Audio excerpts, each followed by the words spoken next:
How to use Instagram Live. In this tutorial, I am going to show you how to use Instagram Live. It's actually pretty simple, so make sure to watch this video until the very end. Now hop into your Instagram application. Then tap this icon at the bottom.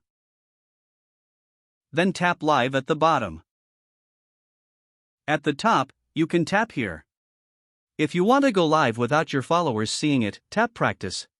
At the left side, you can tap the first icon. You can then play this game while on live. The second icon allows you to invite someone, so tap on it.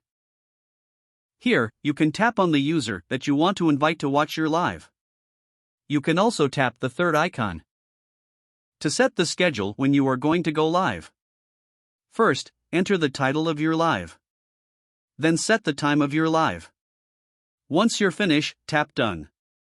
If you're all set, tap on Schedule your live video.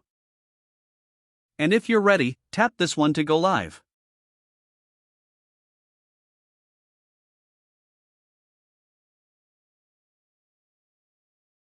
And that's it. You are now on live. I hope this video helps you. See you on my next video.